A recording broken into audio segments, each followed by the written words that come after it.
So ons Here help ons, maar as ons klaar dit gebid het, dan draai ons om en ons sê, dis jou skuld dat ek hier is vandag.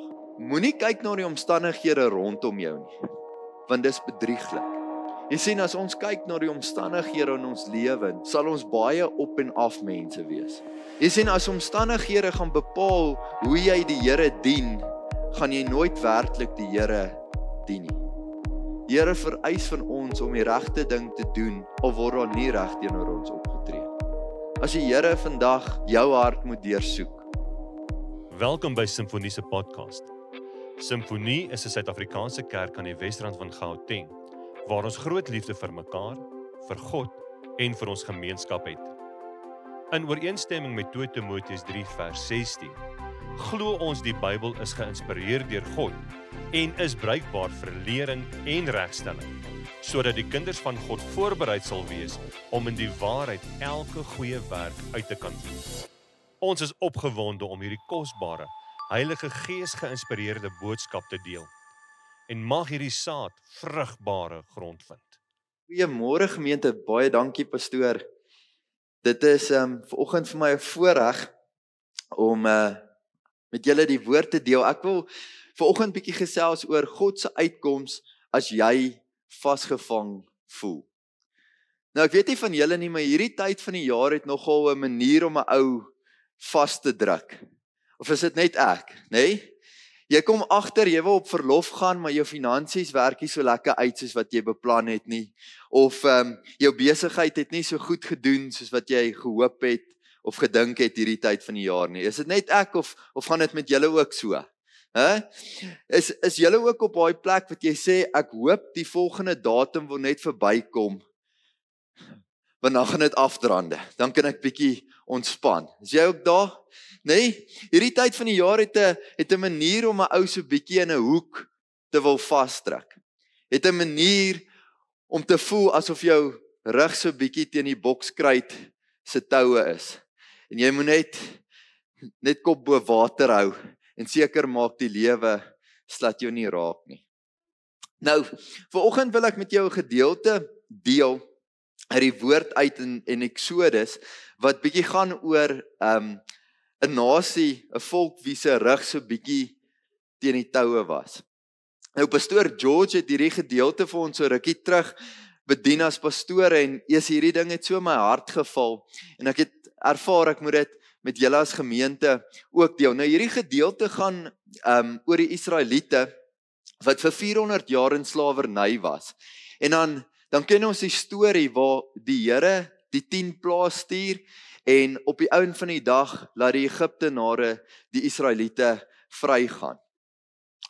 En dan skop hierdie volgende gedeelte van daai verhaal af en ek wil dit graag vir julle as gemeente lees. Dit staan in Exodus 14 vers 9 tot 14. Dit sê die Egiptenare het hulle agtervolg en al die strydwaans van die farao met bemanning en 'n leermag het hulle ingehaal terwyl hulle besig was om by die see kamp op te slaan. Toe die farao nader kom, sien die Israeliete skielik die Egiptenare sit hulle agterna. Hulle het baie bang geword en benoud na die Here geroep. Hulle het vir Moses gesê, is daar nie begrafplekke in Egipte nie, dat jy ons saamsleep om in die woestyn te sterf? Wat het jy ons aangedoen, dat jy ons uit Egipte laat trek het? Ons het jou mos in Egipte gesê, om ons te laat staan, dat ons vir die Egiptenare werk. Dit is vir ons beter om vir hulle te werk, as om hier in die woestyn om te kom. Maar Moses het die volk geantwoord, moenie bang wees nie, staan vas, kyk hoe die Here julle vandag gaan red. Want soos julle die Egiptenare nou daar sien, sal julle hulle nooit weer sien nie. Bly julle maar kalm, die Here sal vir julle veg. Die ouer vertaling sê, bly julle stil. Wees stil, die Here sal vir julle veg. So 'n mooi gedeelte in die woord van God, nê? Nou wat vir my interessant is hierdie gedeelte lyk baie soos my lewe. En ek wonder of dit baie keer soos jou lewe ook lyk, nê? Die Here gee vir jou 'n opdrag en jy doen die regte ding en jy volg die woord van God. En sodra jy uit 'n situasie uitkom en jy's op pad na die beloofde land toe, dit was die belofte wat aan die Israeliete gemaak was. Hulle was op pad na die beloofde land toe. En terwyl ons hier op hierdie pad is wat God ons opgelei het, kom ons op 'n plek waar ons baie keer met ons rug teen die muur is. Waar die Egiptenare ons agterna gevolg het en hier's 'n see teen ons rug. Ons het nêrens heen om te gaan nie. Dit voel of moeilikheid my omring het. Dit voel asof ek geen uitkoms het nie. En ek weet nie of julle mooi daai stukkie gehoor het toe ek dit gelees het nie, maar hulle praat van die Israeliete wat uitgeroep het na die Here toe, maar is so half asof hulle dit halfhartig gedoen het. Here, help ons, en dan dadelik draai ons om en ons gee vir Moses al die skuld. Dis jou skuld dat ek hier sit vandag. Een van julle dit al ooit gedoen? Dis 'n baie slegte idee om vir jou vrou te sê is jou skuld dat ons nou hier is. Maar ons as mens doen dit, nê? Baie keer as gevolg van ons eie keuses, as gevolg van dit wat ons gehoor het, beland ons in hierdie situasies waar ons rug baie keer teen die muur is of teen die see is met 'n klomp omstandighede en moeilikheid om ons wat ons vasdruk. En dan in steede daarvan om werklik uit te roep en die Here werklik sy aangesig te soek.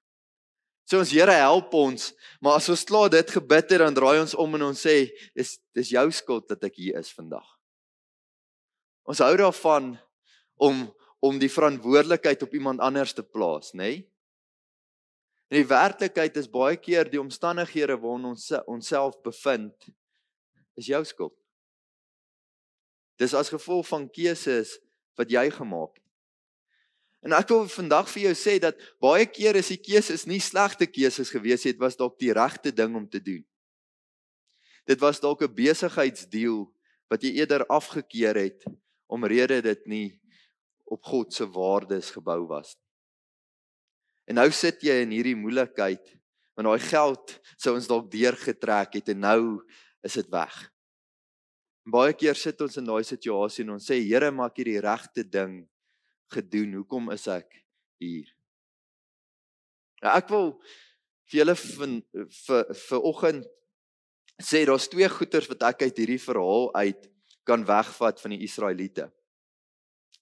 Die eerste ding is, doen altyd die regte ding.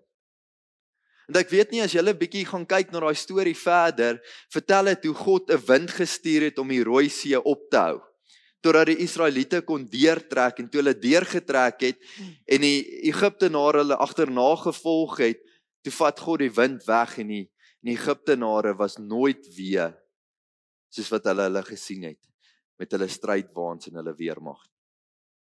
Jy sien, as jy die regte ding doen, sal God op die regte tyd vir jou uitkoms gee. Ek kan jou dit garandeer. As jy die regte ding doen, maak nie saak hoe die omstandighede in jou lewe lyk nie, maak nie saak waar jy is nie, as jy die regte ding doen, sal die Here vir jou uitkoms gee. Soos wat hy vir die Israeliete gedoen het.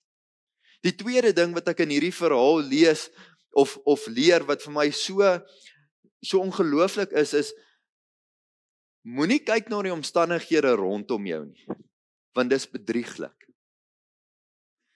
Ek probeer myself baie keer indink in daai Israelietse kop in. Jy moet weet, hierdie ouens was nie soldate of ouens wat kon fight nie. Hulle was slawe vir 400 jaar. Hulle was gewoond om 'n opdrag te kry en dit uit te voer, en dan as jy nog stadig was, het hulle aanmoediging gebruik om jou 'n bietjie aan te moedig. Dit was hulle lewe vir 400 jaar. En op daai stadium het hulle hierdie glimpse of hope gehad. Hierdie een oomblik wat God gesê het, hulle gaan trek, hulle gaan na 'n beloofde land toe. Hulle het hierdie oomblik van hoop gehad. En soos wat hulle getrek het, en dan staan daar ook in die woord, dat hulle het die Egiptenare geplunder. Hulle het van hulle rykdom saam met hulle gevat. Nou imagine, jy het nou net ingestap by 'n plek, jy het gevat dit wat jy wil hê, en jy's op pad op hierdie reis na hierdie beloofde land toe wat God vir jou gegee het. En op pad soontoe, die eerste obstakel wat jy face is die Rooi See, en as jy omdraai, dan sien jy oogonna, hier kom 'n weermag agter my aan. Hierdie ouens by wie ons hierdie rykdom gevat het, kom nou om my te kom haal. En ek wonder hoe sou my gemoed gewees het in daai situasie. Ek wonder of ek ook soos Moses hier sou gestaan het en gesê het, wees jy net stil, die Here sal vir jou beklei. Of sou ek ook paniek gewees het soos een van die ander Israeliete en gedink het, o Gonna, wat gaan ons nou maak? Hierdie ouens gaan ons nou erger hanteer en behandel as wat ons voorheen hanteer en behandel was. Jy sien, as ons kyk na die omstandighede in ons lewens, sal ons baie op en af mense wees. As jy die hele tyd moet kyk na die omstandighede in jou lewe en moet bepaal of jy 'n goeie of 'n slegte mens gaan wees, wil ek vir jou sê, jy gaan die hele tyd so maak.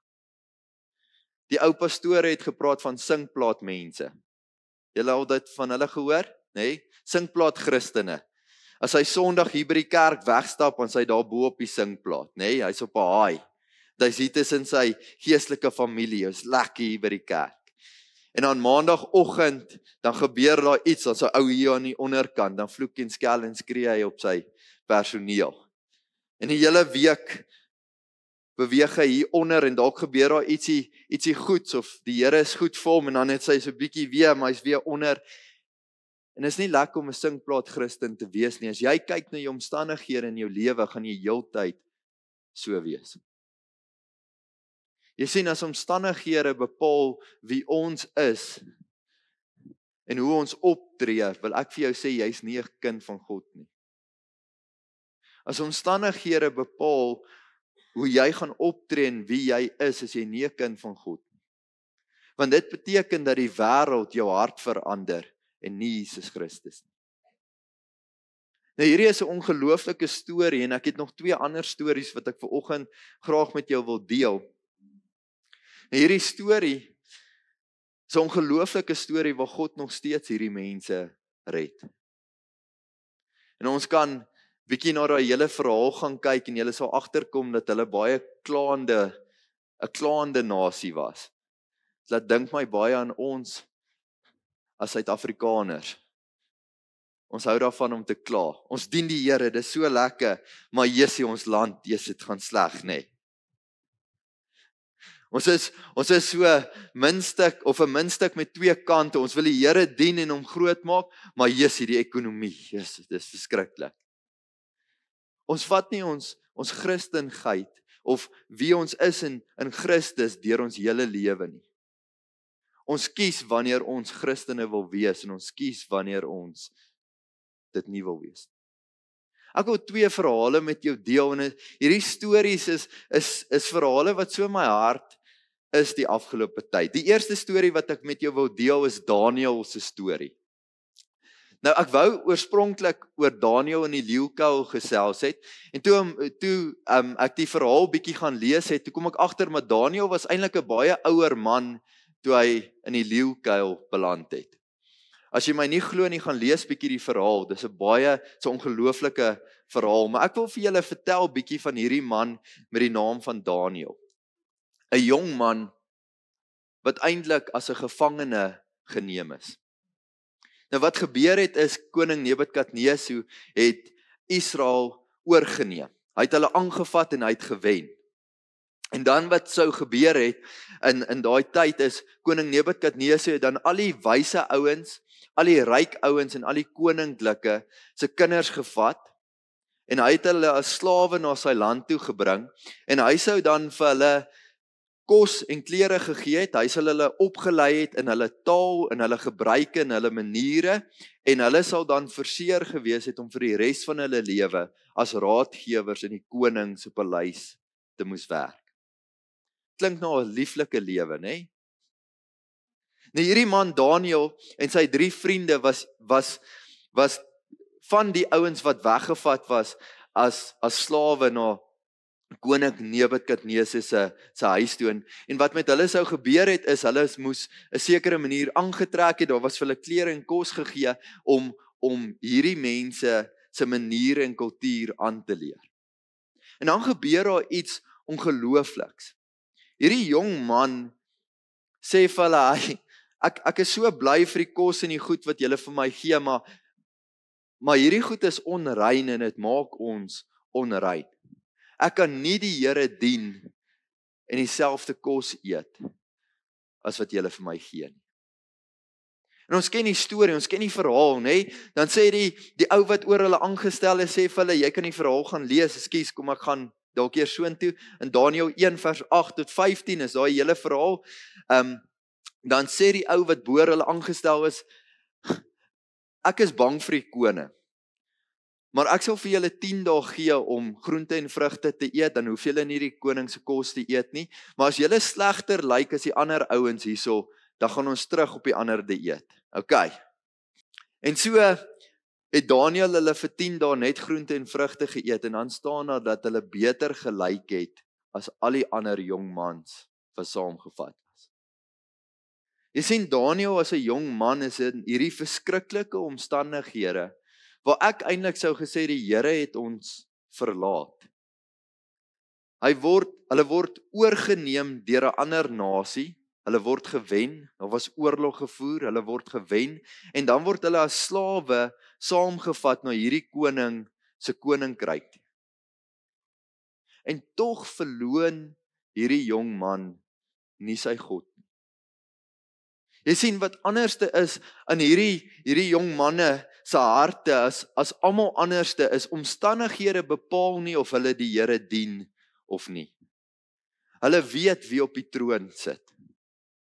En hulle weet omstandighede gebeur partykeer. Life happens. Daar's goed wat in hierdie lewe gebeur. Hulle weet dat omstandighede gaan altyd verander. En as jy kyk na omstandighede in ons lewe, gaan jy agterkom dat omstandighede 'n manier het om jou een oomblik die hero te maak en die volgende oomblik niks. Omstandighede het die manier om jou by die werk 'n promosie te kry of te gee, en jy's op die top, en die volgende oomblik jou af te dank en jy het niks oor nie, en dan is jy weer heel onder. Jy sien, as omstandighede gaan bepaal hoe jy die Here dien, gaan jy nooit werklik die Here dien nie. Jy sien, hierdie man Daniël en sy 3 vriende besluit, maak 'n keuse om die Here te gehoorsaam en die Here te dien. Maak nie saak wat die omstandighede is nie. Nou, toe ek nou so 'n bietjie na sy lewe gaan kyk, Daniël se lewe, en is interessant, die Here het die afgelope tyd baie laat ek in Daniël lees, so hierdie goed is vars in my hart. As jy 'n bietjie gaan kyk na Daniël se lewe, het hy 'n roetine gehad elke dag. Wie van julle hou van roetines? Kan ek so 'n bietjie sien? Ek wil vir jou sê, jy is op 'n goeie plek. Dit is goed om 'n roetine te hê.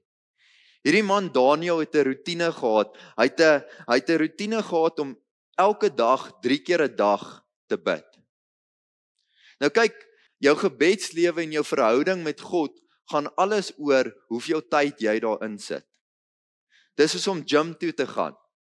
As jy 2 keer 'n week gym toe gaan, wil ek vir jou sê, jy doen alright terug, maar jy gaan nooit groei nie. As jy 3 tot 5 keer 'n week gym toe gaan, wil ek vir jou sê, is op 'n goeie plek. Jy gaan groei, jy gaan groter raak. Ons sal verskil in jou lewe sien. As jy meer as dit gym toe gaan, kan jy gaan compete. Dit beteken jy's 'n professionele sportpersoon. En net so in ons geestelike lewe werk dit presies dieselfde. Nou, hulle het bietjie navorsing gaan doen, en hulle het gaan kyk na mense wat Bybel lees. Baie interessant. Hulle het agtergekom dat as jy 1 tot 3 keer 'n week Bybel lees, is daar geen verandering in 'n persoon se hart en se lewe nie. Okay, ek gaan dit weer sê. As jy 1 tot 3 keer 'n week Bybel lees, is daar geen verandering in 'n persoon se hart of se lewe nie.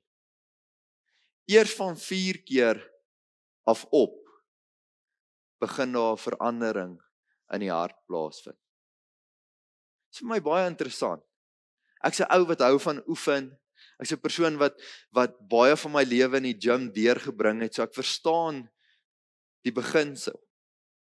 Van hoe meer tyd jy daar spandeer, hoe groter gaan jy raak, hoe fikser sal jy wees. Jy sien, Daniël was geestelik fiks. Daniël het 3 keer 'n dag tyd gemaak om by God uit te kom. En ek dink ook nie hy was altyd lus nie. Nee? Ek weet baie van ons, wel ek is daar so, ek sal oor myself praat vanoggend. Is nie altyd lus om vroeg op te staan in die oggend om tyd saam met God te spandeer nie. Maar jy sien, daar moet 'n plek in jou lewe kom waar hoe ek voel en wat ek moet doen 2 verskillende goed is. Daar moet 'n plek in jou lewe kom waar jy moet opstaan en ek in my huis sal die Here dien. Maak nie saak wat my omstandighede is nie en maak nie saak hoe ek voel nie, ek sal opstaan en ek sal tyd saam met God spandeer. Ek en my huis sal die Here dien. Jy sien, Daniël was 'n jong man wat nie die Here eenkant toe geskuif het toe omstandighede moeilik raak nie. Hy was 'n jong man wat gesê het, Here, maak nie saak wat die wêreld my kant toe gooi nie, ek sal U dien met my hele hart. Here, maak nie saak dat ek in 'n ander land is, tussen 'n ander kultuur is, 'n ander taal moet praat en leer nie. Here, ek sal doen dit wat reg is, dit wat U van my af vereis. Baie van ons, as jou kinders nie die punte behaal wat hulle moet behaal op skool nie, dan tree ek nie op soos 'n Christen nie. As my vrou nie die kos reg het, as ek by die huis kom en die huis skoon is nie, dan gaan ek nie vir haar lief wees soos wat die woord van God vir my sê om vir haar lief te wees. Jy sien, ons sit baie keer hoe ons God liefhet op ander mense se skouers. As jy die regte ding doen, dan sal ek die regte ding doen. As jy my nie indoen en verneek nie, dan sal ek jou nie indoen en verneek nie. Wat vereis die woord van God van ons as kinders van God? Om dit so te hanteer? Nee. Die Here vereis van ons om die regte ding te doen, al word daar nie reg teenoor ons opgetree. Die woord van God vereis dat ek nog steeds die woord van God doen, al doen ander mense my in. Al skel hulle my, al spot hulle my, al gebeur wat daai kan. Jy sien, my verhouding van God is nie afhanklik van iemand anders nie. My verhouding van God is afhanklik van my verhouding met God. Die hoeveelheid tyd wat ek insit om by hom uit te kom. Nou, daar's 'n ander man in die Bybel wat ek graag so 'n bietjie oor wil gesels. Sy naam is Paulus. Hy was eers Saulus en die Here het 'n ongelooflike ontmoeting met hierdie man gehad. Nou, ek wil 'n bietjie oor sy lewe gesels, want ek weet nie wie van julle weet nie, maar Paulus het 'n groot gedeelte van die Nuwe Testament geskryf. En dan van al daai briewe wat hy geskryf het in die Nuwe Testament, is 'n groot gedeelte van hulle in die tronk geskryf. Interessant genoeg dat Paulus skryf oor vreugde en liefde, nie wanneer hy vry is nie, maar wanneer hy gevangene geneem is. Julle geweet dat Paulus het nooit eintlik nodig gehad om tronk toe te gaan nie. Daar was nie genoeg bewyse om hom in die tronk te hou nie. Hierdie was 'n onskuldige man wat gevangene geneem was as gevolg van sy geloof. En in die tronk is hy nie die ou wat daar sit en sê, ag Here, kyk my omstandighede, kyk hoe swaar gaan dit nie. Ag Here, die ekonomie val in, ek gaan nie eendag pensioen hê nie. Nee, hy verheerlik die Here. En hy skryf briewe aan die kerke van daai tyd oor vreugde en oor liefde. En ek wil een van sy gedeeltes met jou vanoggend deel. Dit staan in 1 Korintiërs 13. Julle ken hierdie gedeelte, né? The love chapter. In die woord van God. Dit staan in 1 Korintiërs 13 vers 1 tot 7. Dit sê die volgende: Nou wys ek julle wat nog die allerbeste is. Al praat ek die tale van mense en engele, maar ek het geen liefde nie, het ek 'n stuk klinkende metaal, 'n galmende simbool geword. Al het ek die gawe van profesie en ken ek al die geheimenisse en besit ek al die kennis en al het ek al die geloof om berge te versit, maar ek het geen liefde nie, dan is ek niks. Al deel ek al wat ek het aan ander uit en al gee ek my liggaam prys om my daarop te kan beroem, maar ek het geen liefde nie, baat dit my niks. Die liefde is geduldig, die liefde is vriendelik. Dit is nie afgunstig nie, is nie grootpraterig nie, is nie verwaand nie.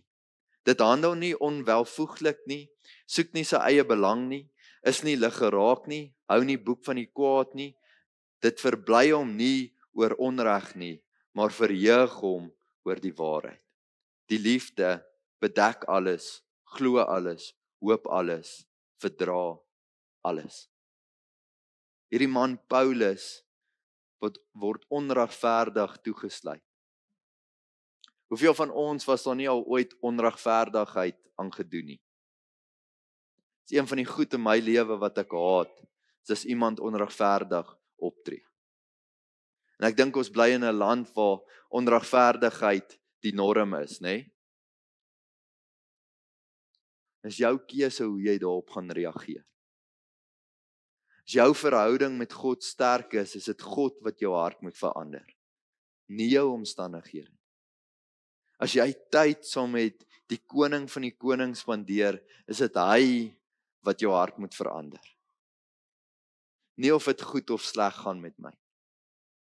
Dit bepaal nie of ek gelukkig is nie, dit bepaal nie of ek die Here gaan dien nie. My omstandighede bepaal nie wat in my hart aangaan.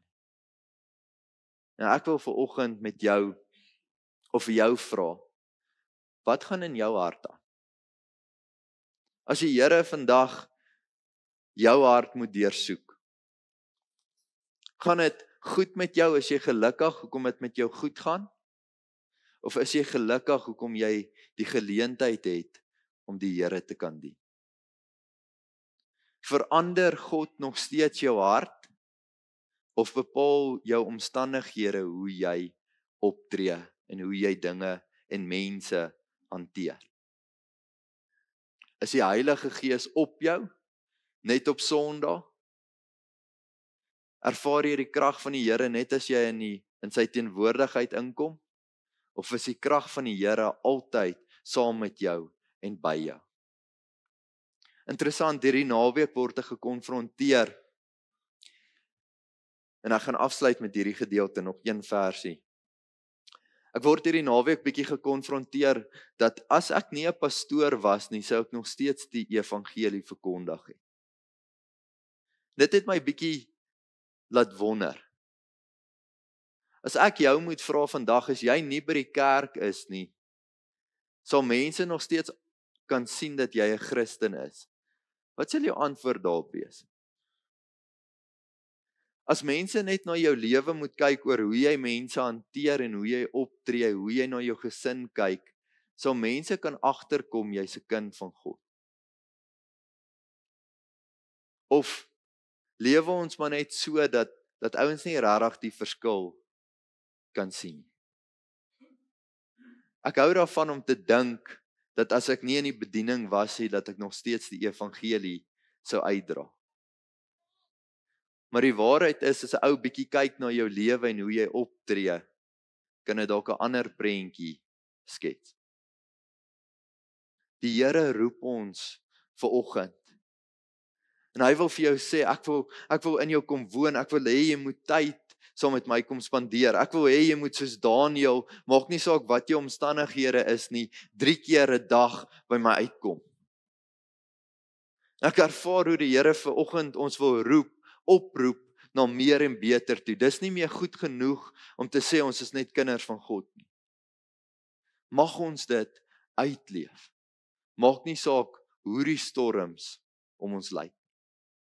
En as ons in storms is, soos wat baie van ons is, en kom ons wees reël met mekaar, die lewe is vol storms, nê?